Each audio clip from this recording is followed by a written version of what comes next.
Bien, hola, buena tarde, compañeros. Bueno, en esta ocasión vamos a llevar a cabo nuestra sesión de esta semana, que tiene que ver con el tema de los recursos en materia administrativa conforme a la ley aduanera. En ese sentido, bueno, habría que recordar lo siguiente: la ley aduanera, que hemos estado, pues, en pocas palabras, revisando en múltiples ocasiones. Esta ley aduanera lo que ha generado en realidad es que tenemos, entre otras cosas, que no especifica y no nos dice con forma fehaciente cuáles, en términos genéricos, son los recursos que van a poder ser impugnables mediante la vía, en este caso, pues, que es la conducente, que en este caso, pues, solamente me estoy refiriendo al tema de la materia aduanera. Pero, ¿qué pasa? Porque estos capítulos que hablan precisamente acerca de los recursos administrativos que se pueden interponer en contra de los procedimientos que se llevan a cabo en todas las aduanas, ha sido suprimido. Y bueno, básicamente el artículo que habla acerca de este capítulo es el artículo 203 de la ley aduanera, que nos remite a otra legislación. Ustedes pueden darse cuenta en esta primera parte, dice capítulo único, dice: en contra de todas las resoluciones definitivas que dicten las autoridades aduaneras, procederá al recurso de revocación establecido en el Código Fiscal de la Federación. Entre otras cosas, pues, ¿qué es lo que nos está diciendo? Nos está diciendo literalmente que el recurso que procede en contra de cualquier determinación que se tome o que se llegue a tomar en materia aduanera será única y exclusivamente, y vuelvo a repetir, única y exclusivamente el tema de el Código Fiscal de la Federación en base al recurso de revocación. Pero ¿qué sucede en este sentido? Y a esta parte me quiero dirigir o de manera muy determinante. Tenemos lo siguiente: el Código Fiscal de la Federación implementa ¿cómo explicarlo? Varios recursos en realidad. No solamente hablamos del recurso de revocación, pueden ser varios en realidad. Y en este caso, me voy a ir al Código Fiscal de la Federación que tenemos aquí, y como ustedes, pues, básicamente ya también lo vieron en las tareas, podrán darse cuenta, entre otras cosas, que el recurso de revocación es muy específico. Vamos, esta reglamentación conlleva forzosamente que tengamos una situación en donde, pues, ¿cómo explicarlo? Este código, ¿no?, entre otras situaciones, empieza a generar la posibilidad de que el recurso de revocación no sea el único que pueda interponerse en materia aduanera. Ahora, ¿por qué lo digo? En este caso, la ley aduanera es muy clara, es decir, la interposición o el tema que yo puedo interponer por inconformidad, porque literalmente no me satisfacen la legislación de la ley aduanera, o por las determinaciones de las autoridades aduaneras, pues precisamente este Código Fiscal de la Federación. El Código Fiscal de la Federación comúnmente lo habíamos conocido como aquel código que implementa el tema de los impuestos para las personas que obviamente están bajo algún régimen fiscal, ¿no? Es decir, a todas aquellas que tienen actividades económicas y que, bueno, de alguna forma, pues ese dinero es perfectamente rastreable. Entonces, en ese sentido, lo que vamos a estar teniendo es que el Código Fiscal de la Federación va a ser la antesala básicamente al procedimiento en materia administrativa, y con ello también, es decir, por consecuencia a la interposición del recurso de revocación, me voy a someter a una jurisdicción que, en teoría, y así la marcaría yo, en teoría es meramente administrativa. Y ahora tendríamos que recordar el por qué la ley aduanera, así como el Código Fiscal, tienen que regularse en base a la materia administrativa. Y eso es en realidad, pues, relativamente sencillo. Ustedes recordarán que, al final de cuentas, el Servicio de Administración Tributaria es un organismo que depende a su vez de la Secretaría de Hacienda y Crédito Público. Bueno, ¿cuál es la complicación aquí? Que dependa de la Secretaría de Hacienda y Crédito Público La respuesta es no, no solamente en eso deriva, no solamente en eso puede generarse una complicación. En realidad, lo que estamos hablando es que este Código Federal o Código Fiscal de la Federación, pues tiene de alguna forma la determinación de empezar a generar otro tipo de cosas que no precisamente tiene que ver con el tema de la legislación en materia de NERA, sino que dependen muchas otras. En ese sentido, tendremos lo siguiente, bueno, si el SAT si las aduanas, perdón, dependen del Servicio de Administración Tributaria y también a su vez el Servicio de Administración Tributaria depende de la Secretaría de Hacienda y Crédito Público, pero también la Secretaría de Hacienda y de Crédito Público depende del Ejecutivo Federal, es decir, en este caso del Presidente de la República, pues eso que implica todo o cualquier asunto que derive de la jurisdicción del Poder Ejecutivo, pues quiere decir, entre otras cosas, que depende de o es perteneciente a la materia administrativa. ¿Por qué?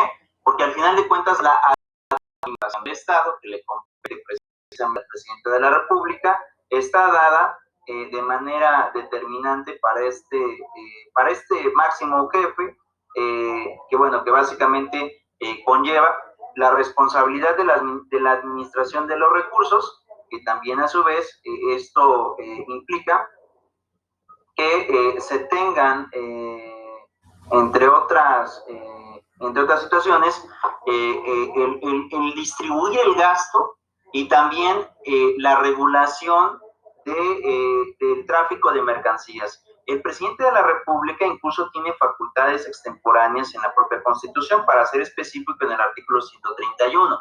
El artículo 131 del texto constitucional habla acerca de esto, es decir, habla acerca de que el presidente de la República, si bien es cierto existe una ley de impuestos sobre importación y exportación, también es cierto que el presidente de la República puede llevar a cabo la modificación de los porcentajes de los diferentes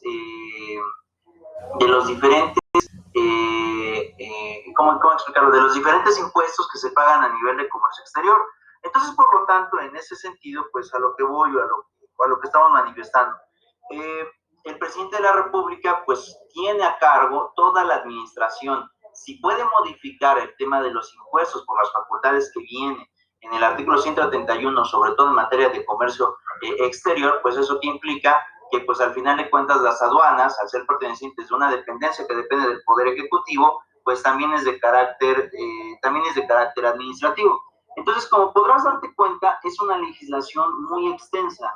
No solamente vamos a estar revisando el tema de la ley aduanera en la vida práctica, sino que también vamos a estar llevando a cabo la situación de poder darnos cuenta que la materia aduanera también tiene a su vez relación con otras dependencias y también con otras materias. En este caso, pues estamos hablando única y exclusivamente del tema del tema de la materia administrativa, pero también ya tocamos otra, ¿no? Es decir, en este caso ya no solamente voy a depender de la cuestión aduanera, sino también puedo buscar suplencia en otras leyes. En este caso, la suplencia que voy a estar teniendo es precisamente del código, pues del Código Fiscal de la Federación. Ahora, este Código Fiscal de la Federación, para ser sincero, conlleva también muchas cosas, es decir, el Código Fiscal de la Federación es un instrumento que sí podríamos catalogar como algo, ¿cómo explicarlo? Como algo que literalmente tiene una complejidad bastante denotada. ¿Por qué? Porque los recursos en materia administrativa son básicamente los medios de impugnación, estos medios de inconformidad. Es decir, si a mí no me gusta una determinación de la ley aduanera porque considero que es excesiva, porque a lo mejor una multa no me la fijaron conforme a derecho, porque a lo mejor no se revisaron los protocolos necesarios para la situación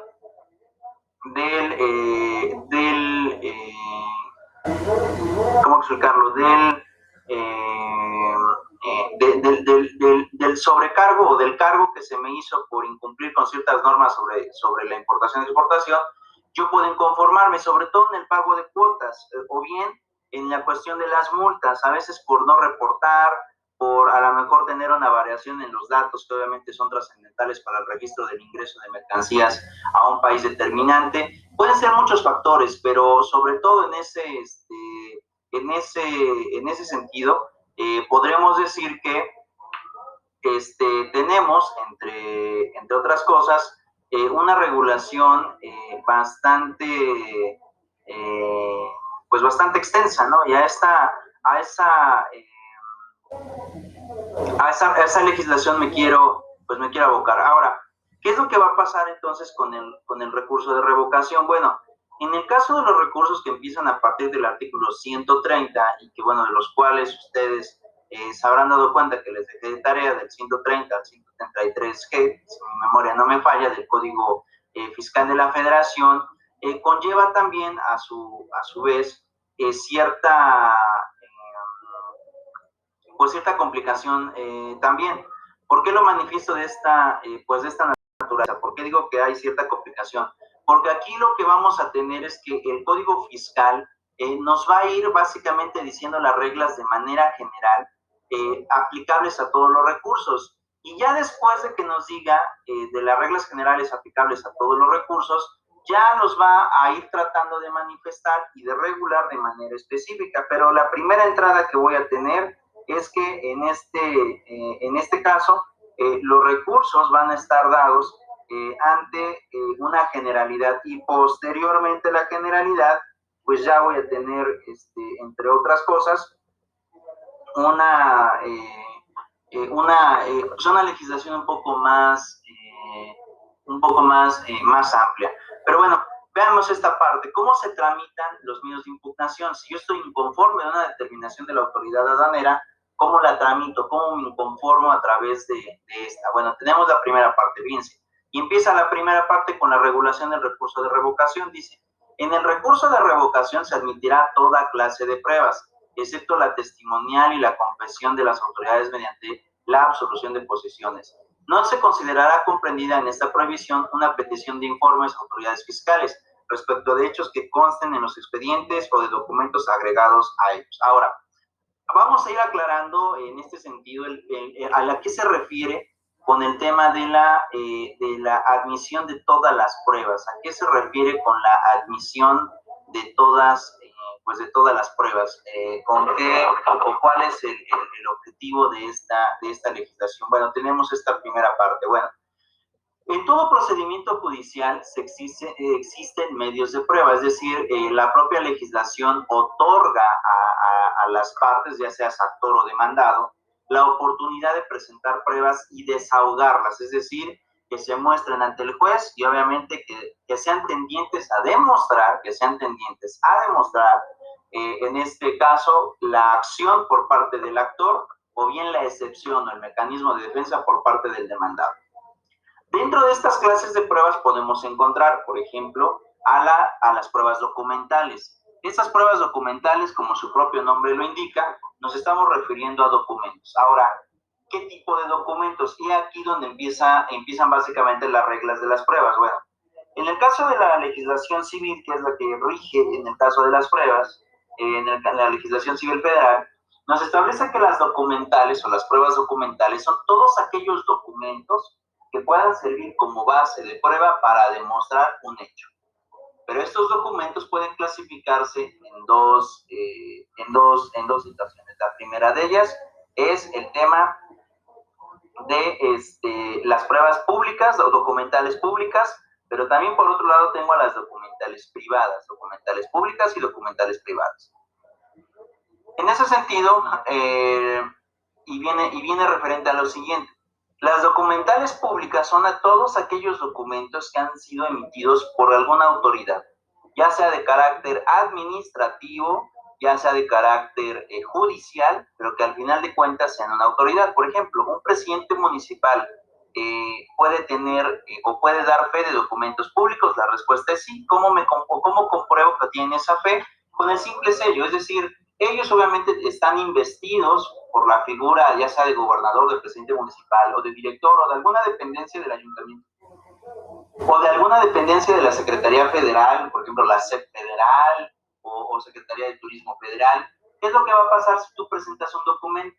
Bueno, jurídicamente estas personas están investidos de esa fe pública, pero en el documento, ¿cómo vas a saber que tienen esa fe pública? Muy sencillo, por el tema de los sellos.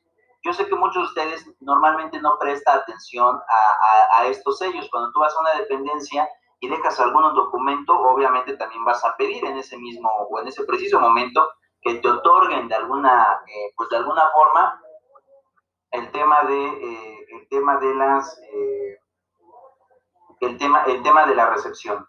Y esa recepción, ¿no? Esa recepción que tú vas a estar teniendo, entre otras cosas, se te va a hacer mediante un sello que obviamente pues confirma, entre otras cosas, que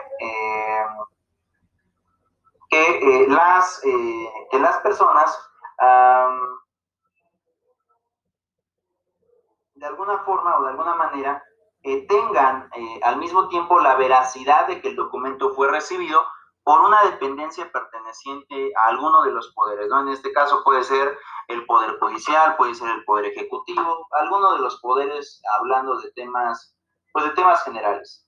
¿Qué es lo que viene por consecuencia ya, o a qué me quiero referir en esa primera parte? Tenemos lo siguiente. Ante la complicación de esta naturaleza, ante la complicación de esta situación, lo que tenemos, entre otras cosas, es que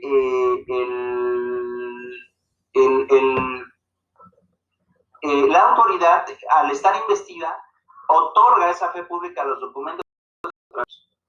Pero ¿qué pasa, por ejemplo, en el caso de una autoridad judicial, ¿no? Por ejemplo, un juzgado o alguna autoridad que administre justicia. Y digo autoridad que administra justicia porque no todos son juzgados, no todos son jueces. Un ejemplo de ello, por ejemplo, son las propias autoridades, las propias autoridades aduaneras. No son autoridades juzgadoras, simplemente son autoridades administrativas. Pero ¿qué pasa en el caso de las autoridades judiciales? Por ejemplo, puedo tener a un juzgado o algún juez que dependa del Poder Judicial Federal o estatal. Y normalmente a nivel estatal o federal podemos encontrar entre ellos a los jueces, por ejemplo, en materia de amparo, a los jueces en materia familiar, a los penales, a los civiles, a los mercantiles, es decir, pueden existir muchos juzgados. Pero también hay juzgados, obviamente, que no pertenecen al Poder Judicial, pero bueno, de eso hablaré después. Entonces, ¿qué pasa? Todos estos juzgados también están investidos de fe pública, es decir, la ley les otorga esa facultad de poder dar veracidad a un documento de manera específica. ¿Esto qué quiere decir? Que si un documento se objeta de falso o si de alguna forma se puede generar que el propio, ¿cómo explicarlo? Que el propio documento pues se genere en base o sea emitido por alguna autoridad judicial, estos órganos que les decía que pueden pertenecer al Poder Judicial Federal o Estatal, estos documentos pues deben de tomarse como válidos y deben de tomarse como verdaderos. ¿Por qué? Porque una autoridad judicial, entre otras cosas, es quien los está emitiendo. Entonces, como podrás darte cuenta, varias autoridades en realidad tienen esa fe pública, pero ¿qué pasa con esas pruebas documentales públicas? Al final de cuentas, cuando tú vas a un juicio, pueden ser tomadas como pruebas y se les debe de otorgar validez y autenticidad porque están siendo emitidas por alguna autoridad. Pero ¿qué pasa con el caso de las documentales privadas? Bueno, estos son documentos que de alguna manera son constituidos, celebrados y emitidos por dos particulares que no pertenecen a ninguna dependencia de gobierno. Por ejemplo, un contrato de compraventa. ¿Qué es lo que pasa con los contratos de compraventa? Se hacen entre dos particulares y no necesitas la fe del Estado, no necesitas tampoco la autorización del Estado para poder celebrar un contrato de compraventa. Simplemente lo celebras con otra parte o con otras partes, y el documento, aunque haya sido celebrado entre particulares, sigue teniendo validez. A lo mejor no tanta como sí lo tienen las documentales públicas, pero eso implica, entre otras cosas, que así es como se van a estar denostando ese tipo de situaciones. Ahora, por otro lado tenemos lo siguiente, en la primera parte. Lo que tenemos que tener muy en claro es que no son los únicos medios de prueba, los documentos, ya sean públicos o privados. También, por ejemplo, podemos tener pruebas periciales, que sobre todo en materia aduanera van a ser muy, muy usual. ¿Qué es una prueba pericial? Una prueba pericial, entre otras cosas, es aquella prueba que puede tener como consecuencia que literalmente se tenga,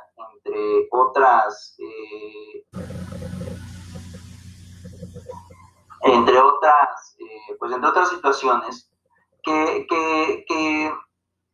se tenga que utilizar como auxiliar de la justicia a una persona que literalmente no es abogado, pero por la complejidad del asunto se necesita forzosamente que ella, a través de sus conocimientos técnicos, puedan apoyar o asistir, en este caso, a la justicia en el fuero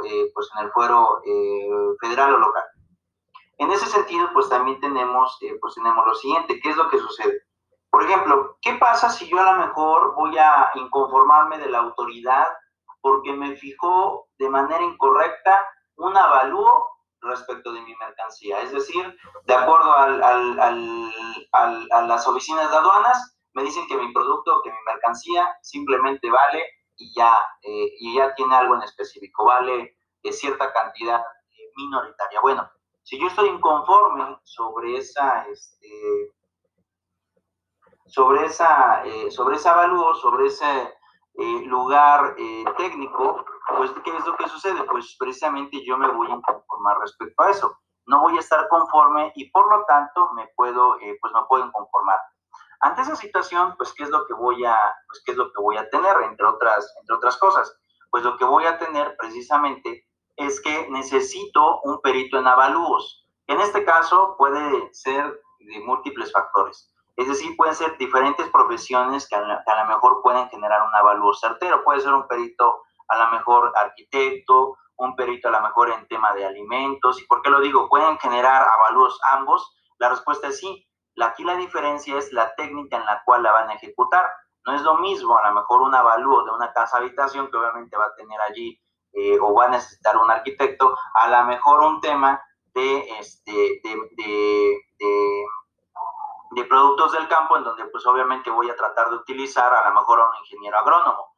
Cambia mucho de alguna forma la dinámica en la cual se vayan dando las condiciones para poder generar, en este caso, la convicción del juzgador. Entonces, ocupamos a varios peritos, es decir, no solamente me voy a referir a uno solo, no solamente dependo de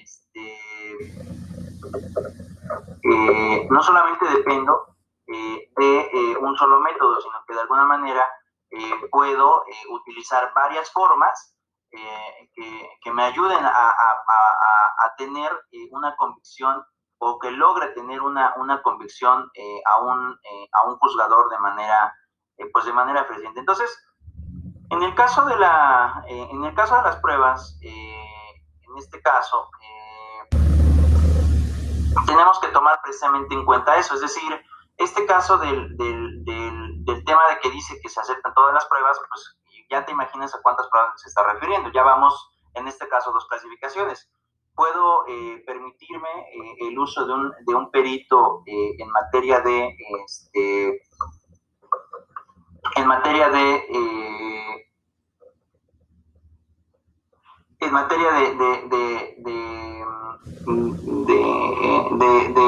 de avalúos. Puede ser a lo mejor uno de calidad, uno de a lo mejor estándar. Pueden ser muchas situaciones que pueden generarse en un conflicto en específico. Pero ¿qué es lo que sucede? Tenemos pruebas documentales, públicas o privadas, y también tengo la prueba pericial. ¿Qué otro tipo de prueba puedo llegar a tener? También puedo tener la llamada prueba que hoy conocemos como la prueba testimonial. Por ejemplo, en este caso, el código está manifestando que esta prueba no la va a aceptar.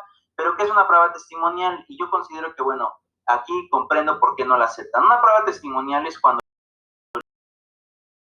literalmente una persona ante la jurisdicción acude ante un juez y manifiesta los hechos que a él, pues que a él en realidad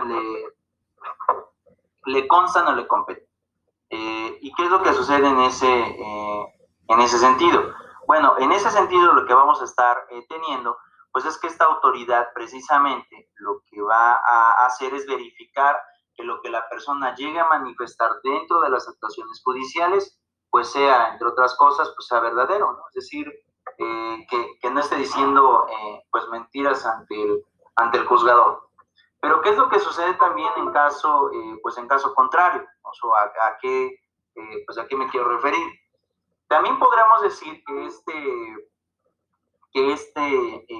esta persona puede ser en el momento interrogada por otras partes. O sea, no crean que solamente va a llegar y manifestar lo que a su derecho convenga, sino que también pues, puede ser interrogada por cualquiera de las otras partes para lograr verificar que el testimonio sea cierto.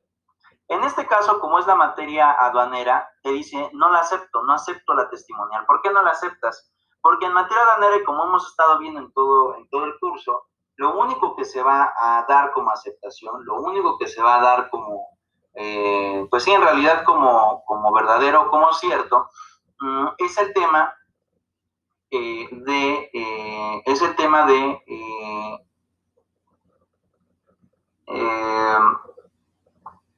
es el tema de los documentos, porque recuerden que en materia aduanera todo se basa o todo va a versar en el tema de los documentos. Por lo tanto, ¿qué va a pasar? Pues por eso es que en este caso el Código Fiscal no te acepta las pruebas, no te acepta las pruebas testimoniales. Aquí no se trata de testigos, aquí se trata de probar con documentos. ¿Qué otro tipo de prueba podemos llegar a tener? La confesional, que básicamente consiste la prueba confesional, es cuando mandas a traer a una persona para que comparezca al juzgado y literalmente, y vuelvo a repetir, y literalmente, esta, esta persona se presenta al juzgado y responda a las preguntas que en ese momento de la audiencia se le puedan estar formulando. En este caso, ¿qué es lo que sucede? Como el conflicto en materia aduanera y de carácter administrativo no versa sobre los testimonios de las personas, sino versa sobre los documentos, tampoco es una prueba que se pueda aceptar. Entonces, fuera de esas, ¿existen más pruebas? Sí, y esas sí son aceptables, pero estas dos no. Ahora ustedes se preguntarán, aparte de la documental, aparte de la pericial, ¿qué otro tipo de pruebas sí son válidas en el tema de la materia administrativa? Bueno, aquí sí vamos a retornar a lo siguiente. Por ejemplo, puedo hablar acerca de la prueba ¿cómo se llama esta prueba? La prueba presuncional legal y humana. ¿En qué consiste esta presuncional? Básicamente es darle los elementos a la autoridad del juzgador para que éste formule elementos de convicción. Los elementos de convicción le pueden dar lugar a varias situaciones. En esa parte, ¿y por qué digo que puede dar lugar a varias situaciones?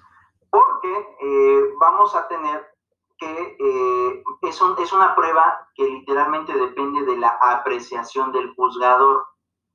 Depende de la apreciación del juzgador. ¿Y qué es lo que sucede en ese sentido? Pues la apreciación del juzgador puede variar mucho en cuanto a criterio, ¿no? Porque en realidad cada, pues cada,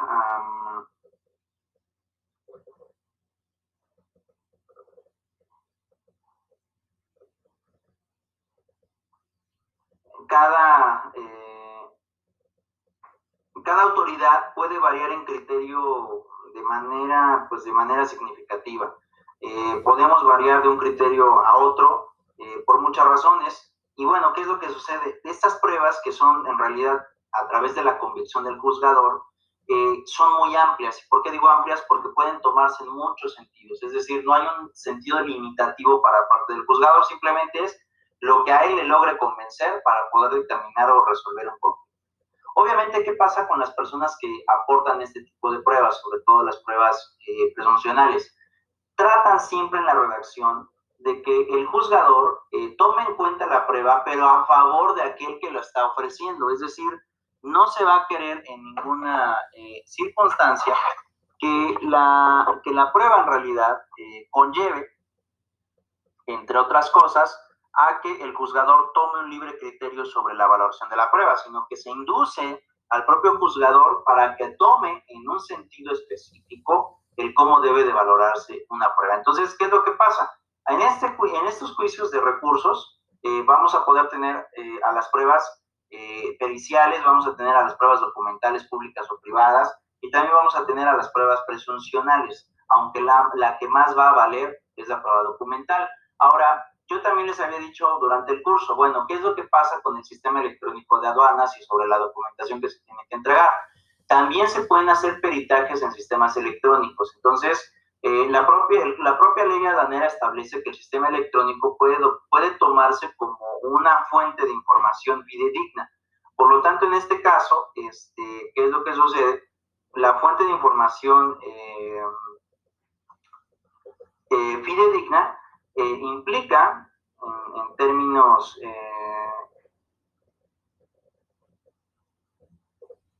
en términos generales, que este tipo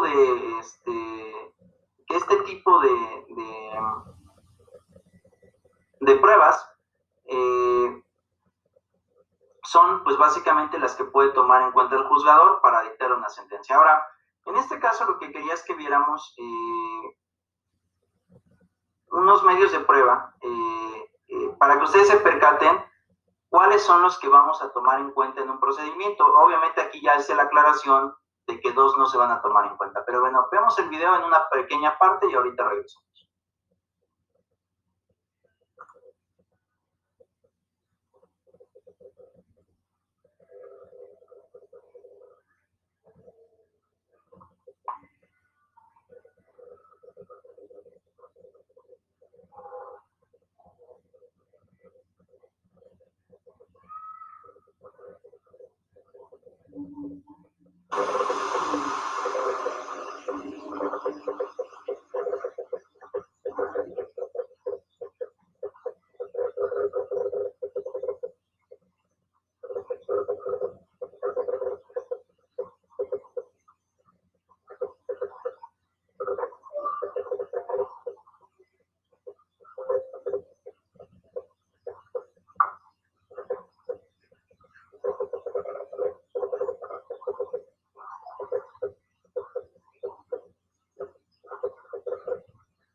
Cuando hablamos de prueba, hacemos referencia a un concepto muy amplio que puede tener muy diversas acepciones. Y desde una perspectiva técnica, conviene distinguir entre lo que es la prueba como actividad procesal y lo que son las fuentes de prueba y lo que son los medios de prueba. Para poder dar un concepto, una idea precisa de lo que constituyen los medios de prueba, los medios probatorios, conviene hacer una primera referencia a qué es la prueba, entendida esta como actividad procesal. ¿Cuál es el concepto de prueba? Una definición académica de prueba es aquella que entiende por tal toda actividad procesal encaminada a lograr el convencimiento del juez respecto de la veracidad de unas afirmaciones vertidas por cualesquiera de las partes del proceso, y todo ello, por supuesto, con el fin de obtener una sentencia que sea favorable a quien las alega, a quien alega dichas afirmaciones. Si dividimos esta descripción general de prueba en distintas fases o en distintos conceptos, podemos ir resaltando de ella los ítems o los aspectos esenciales que debemos tener en consideración para saber si estamos verdaderamente ante una prueba o ante cualquier otra información procesal que tenga otro carácter, pero no necesariamente carácter probatorio. Para que estemos ante una prueba, hemos de estar ante una actividad procesal, es decir, que solo podemos tener por prueba aquello que se practica dentro de un proceso. Cualquier otra vía a través de la cual el órgano judicial, el juez, pueda llegar al convencimiento de unos hechos, no puede utilizarse a efectos probatorios o a efectos de dictar una sentencia. Solo podrá utilizarse con efectos probatorios aquella información que sea traída al proceso, que sea obtenida dentro del proceso conforme a los requisitos legales y a las garantías que se exigen para su práctica. Primera característica, por tanto, que se trate de una actividad procesal. Segunda característica, que sea, dado que estamos en el proceso civil, una actividad procesal de parte, es decir, que como norma general, y salvo lo que más adelante se verá respecto de las diligencias finales, sean las partes quienes traen al proceso esa información que quieren que tenga carácter probatorio, de fundamento, por tanto, de las alegaciones o de las afirmaciones que sostienen. Como decía, ello no obstante, y pese a que el proceso civil esté regido por el principio de aportación o de justicia rogada, cabe la posibilidad en última instancia de que una vez practicada la prueba y concluido el juicio, es decir, en fase de dictar sentencia, pueda el juez de oficio, aunque también a instancia de parte, practicar determinados medios probatorios que no se hayan podido practicar durante el acto del juicio. De esto, como digo, nos ocuparemos en otra grabación o en otra explicación que verse exclusivamente sobre las diligencias finales. Tómese ahora como mera referencia a tener en cuenta. Bien, sabemos pues que la prueba, para que sea tal, ha de ser una actividad procesal y concretamente de parte, cuya finalidad es lograr el convencimiento del juez. Convencimiento, lógicamente, para que éste emita una sentencia favorable a la parte que trae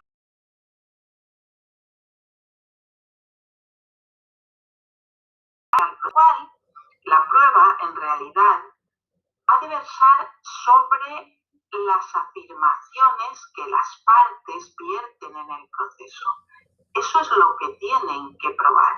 En realidad o en puridad, aunque esto pueda tomarse como una disquisición técnica, con la prueba no se trata de probar unos hechos que verdaderamente ocurrieron, sino lo que las partes dicen que sucedió. Y, efectivamente, aquella parte que logra probar aquello que dice que sucedió obtendrá una sentencia favorable. El objeto de la prueba, por tanto, son las afirmaciones vertidas por las partes. Obviamente, por tanto, y dado que en una demanda o en una contestación a la demanda las alegaciones son fácticas y jurídicas, es decir, existen alegaciones tanto de hecho cuanto de derecho, la prueba puede ser prueba de los hechos alegados por las partes y prueba del derecho que las partes afirman que les es de aplicación, de las normas jurídicas alegadas, por tanto. Bien, con esta visión general, que se puede completar para obtener un mayor detalle o una visión más profunda en las grabaciones que hemos dedicado a la prueba con carácter general, digo que con esta visión general sobre el concepto y el objeto de prueba, podemos adentrarnos ahora sí en la distinción entre lo que constituyen los medios de prueba y las fuentes de prueba. Si hemos dicho que la prueba es la actividad procesal dirigida a lograr el convencimiento del juez respecto de las afirmaciones vertidas por las partes con el fin de obtener una sentencia que les sea favorable, la fuente de prueba es aquel elemento de la realidad, aquel elemento real, del cual vamos a extraer o sobre la base del cual vamos a intentar lograr el convencimiento del juez. Es el elemento, es decir, la cosa o la persona que proporciona al juez el convencimiento suficiente como para dictar una sentencia en un sentido o en otro. En este sentido, una fuente de prueba puede ser un documento, puede ser un testigo, puede ser, si estuviéramos en el proceso penal, el arma homicida, es decir, aquel elemento, sea cosa o sea persona, del cual extraemos el convencimiento del juez a fin de que dicte una sentencia favorable. Sin embargo, esto es distinto del medio de prueba.